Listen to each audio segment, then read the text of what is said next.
السلام علیکم ورحمۃ اللہ وبرکاتہ۔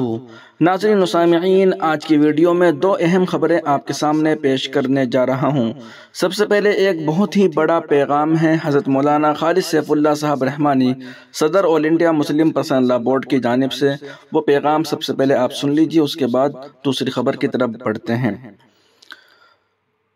مولانا خالد سیف اللہ صاحب رحمانی فرماتے ہیں، دنیا میں ایسے بہت سے علاقے ہیں جہاں مسلمانوں کے اقتدار کا سورج طلوع ہوا، بام عروج تک پہنچا اور پھر مائل بانحطاط ہو کر ڈوب گیا۔ ایشیا اور یورپ میں متعدد ممالک ہیں جہاں یہ کیفیت پیش آئی، اور اس میں شبہ نہیں کہ یہ ہماری شامت اعمال اور کوتاہیوں کا نتیجہ ہے۔ عام طور پر جن ملکوں میں مسلمان ان حالات سے دوچار ہوئے، وہاں اسلامی تہذیب کا چراغ یا تو ہمیشہ کے لیے بجھ گیا یا اس کی لو ایسی مدم ہوئی کہ وہ نہ ہونے کی درجے میں ہے۔ وہاں لوگ اسلامی تعلیمات اور اپنے مذہبی تشخصات سے ایسے محروم ہوئے کہ ان کے دلوں سے احساس زیاں بھی جاتا رہا۔ انہوں نے کلی طور پر مادیت کے سامنے اپنی پیشانی خم کر دی۔ اسپین، مغربی اور مشرقی یورپ کے بعض علاقے اور روس و چین کے مسلم اکثریتی صوبے اس کی واضح مثال ہیں۔ اسپین تو اس کی بدترین مثال ہے، جو کسی زمانے میں علم و فن اور تہذیب و تمدن کا دارالخلافات تھا، اور عالم اسلام میں اس کی حیثیت کسی تاج کہربار سے کم نہیں تھی۔ لیکن جب مسلمانوں کا تخت اقتدار پاش پاش ہوا تو اسلامی ثقافت کے تمام ہی نقوش نے وہاں سے رخت سفر باندھا، اور چند بے جان و بے روح عمارتوں کے سوا جو قصہ ماضی پر نوحہ کنا تھی، ان کی کوئی اور شناخت وہاں باقی نہیں رہی۔ ہندوستان کا معاملہ یقیناً اس سے مختلف ہے۔ یہاں یوں تو اسلام ابتدائی عہد میں آ چکا تھا، اور تاریخی شواہد سے معلوم ہوتا ہے کہ حضرت عمر کے دور میں ہی ہندوستان کے ساحلی علاقوں تک اسلام کی روشنی پہنچ چکی تھی۔ لیکن اگر مسلمانوں کے سیاسی اقتدار کی تاریخ بھی دیکھی جائے تو سندھ کے علاقے پر انہوں نے کم و بیش 800 سال حکومت کی ہے۔ اس عہد کو سماجی ارتقاء اور فلاحی اعتبار سے ہندوستان کا عہد زریں کہا جاتا ہے۔ افسوس کہ اتنی طویل مدت میں مسلمانوں نے سیاسی اور عسکری مہم جوئی پر جتنی توجہ کی، اسلام کی دعوت و تبلیغ پر اس کا عشر بھی توجہ نہیں کی، ورنہ یقیناً اس ملک کا نقشہ بدلا ہوا ہوتا، اور اللہ کے بندے مسلمانوں کو اپنی آنکھوں کا نور اور دل کا سرور بنا کر رکھتے۔ بہرحال یہ مسلمانوں کی ایسی کوتاہی ہے کہ شاید ہی اس کا کوئی کفارہ ہو سکے، اور آج مسلمان جن حالات سے دوچار ہیں وہ اسی کوتاہی کی مکافات ہیں۔ تاہم یہ ضروری ہے کہ مسلمانوں نے تخت و تاج سے محروم ہونے کے باوجود اس ملک میں اپنی شناخت کو باقی رکھا ہے، بلکہ حقیقت یہ ہے کہ مسلمانوں میں اپنی مذہب سے جس درجے کی وابستگی پائی جاتی ہے، کوئی قوم نہیں جو اپنے مذہب سے اس درجہ وابستہ ہو۔ اس گئے گزری حالت میں بھی مسجد کی آبادی اور رمضان المبارک کے اہتمام کو دیکھی، زکوٰۃ و انفاق اور کثیر و صرفے کے باوجود حج و عمرے کی ادائیگی کو سامنے رکھی، اور نکاح و طلاق وغیرہ کے مسائل میں قانون و شریعت کے احترام پر نظر کیجیے تو بمقابلہ مسلمانوں کے دوسری اقوام میں 1% بھی اس درجے کا اہتمام نہیں ملے گا۔ کسی اور قوم میں افتاء اور قضاء کے ادارے نہیں ہیں جہاں لوگ اپنے معاملات، کاروبار اور نجی زندگی کے بارے میں بھی درست و نادرست اور حلال و حرام کے متعلق استفسار کرتے ہوں۔ یہ بہرحال بحیثیت مسلم قوم ہی کی خصوصیت ہے کہ انہوں نے اپنی زندگی کو اسلام سے مربوط رکھا ہے۔ ہندوستان اور دوسرے ممالک کے تئیں یہ فرق کیوں ہے؟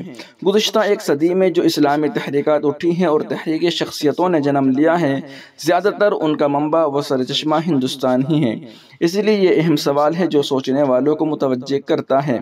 اگر غور کیا جائے اور حقیقت پسندی کے ساتھ دیکھا جائے تو اس کا جواب ایک ہی ہے، اور وہ ہے دینی مدارس کا نظام۔ ہندوستان پر جو ہی انگریزوں کو غلبہ حاصل ہوا اور اسلام کے خلاف سیاسی اور تبلیغی کوششیں شروع ہوئی، تخت و تاج سے بے نیاز حکومت اقتدار کے حرص سے آزاد، درد مند اور بلند نگاہ علماء کے دل میں یہ بات ڈالی گئی کہ صرف منفی کوششوں سے اس طوفان کا مقابلہ ممکن نہیں۔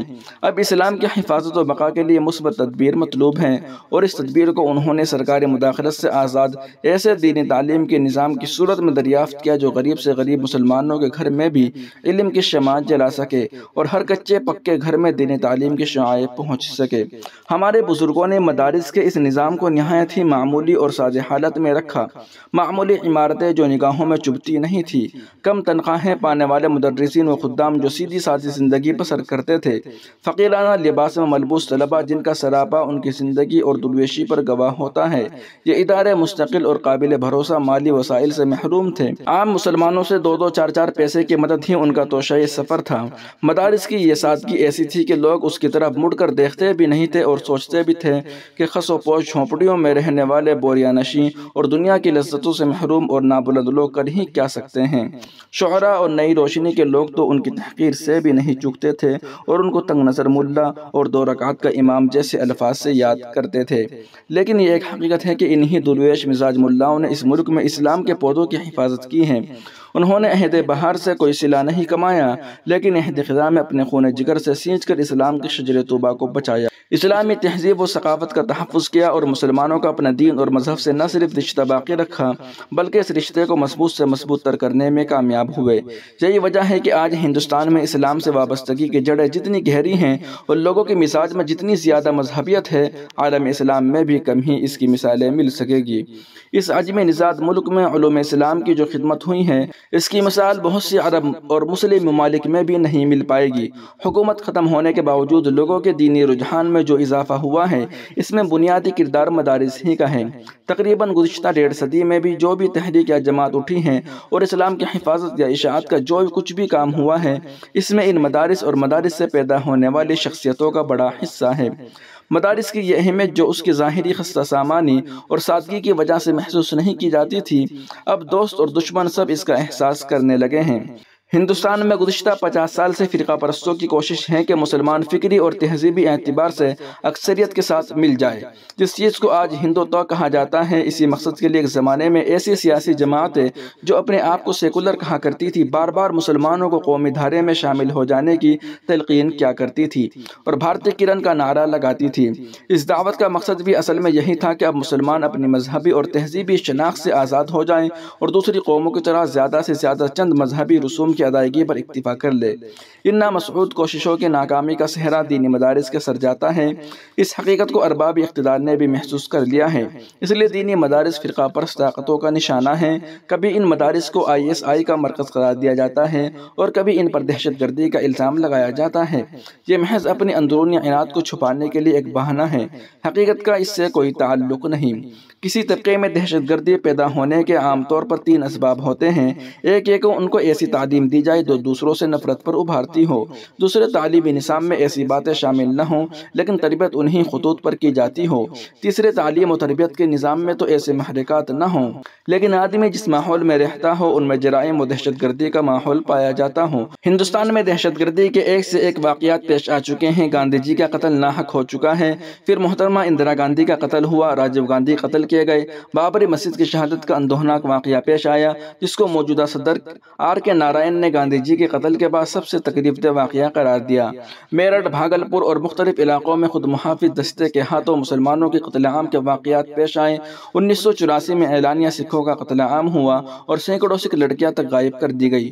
سورت میں بے شرمی کا ایسا کھیل کھیلا گیا جس کے تصور سے بھی جبیں حیا عرق آلود ہوتی ہے۔ یہی تو دہشت گردی کے واقعات ہیں۔ یہ واقعات کن لوگوں کے ہاتھوں پیش آئے؟ دینی مدارس کے اساتذہ اور طلباء کے ہاتھوں یا مسلمانوں کے ہاتھوں؟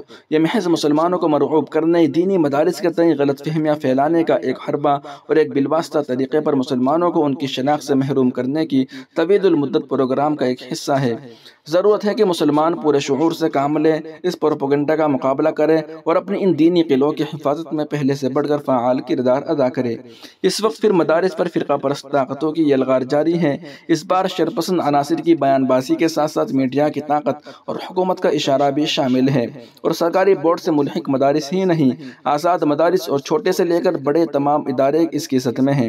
یہ ملت اسلامیہ کی شہرک پر حملہ ہے اور ناقابل برداشت ہے۔ ان حالات میں مدارس کو مل جل کر مشترکہ وسائل کے ذریعے قانونی پیروی کرنی چاہیے۔ عام مسلمانوں کو بھی اس میں تعاون کرنا چاہیے اور اپنے نظام میں اگر کوئی خامی ہے تو اس کو بھی دور کرنا چاہیے۔ اگر خدا نخواستہ ہم مدارس کو بچانے میں کامیاب نہیں ہو سکے تو ہم اپنی اگلی نسلوں کے ایمان کو بھی نہیں بچا سکیں گے۔ اللہ نہ کرے کہ ایسا وقت آئے۔ وہیں دوسری جانب انتہائی افسوسناک خبر سامنے آئی ہے کہ انتہائی افسوس کے ساتھ آپ تمام حضرات کو اطلاع دی جاتی ہے کہ داعیہ کبیر حضرت مولانا ابراہیم صاحب دیولہ دامت برکاتہم العالیہ کے پوتے مولانا اسماعیل صاحب مدرس جامعہ اشاعت العلوم اکل کنواں جمعے کے بعد بمقام دیولہ اچانک اللہ کو پیارے ہو گئے۔ تمام ساتھیوں سے ایصال ثواب کی درخواست کی جاتی ہے۔ ناظرین و سامعین، ان رپورٹوں کو آپ سن اور دیکھ رہے تھے محسن اسلام یوٹیوب چینل پر۔ تمام تازہ ترین اپڈیٹ حاصل کرنے کے لیے ابھی اس چینل کو سبسکرائب ضرور کر لیجیے گا۔ ویڈیو کے نیچے سبسکرائب والے بٹن پر کلک کر کے اس چینل کو سبسکرائب ضرور کر لیجیے گا۔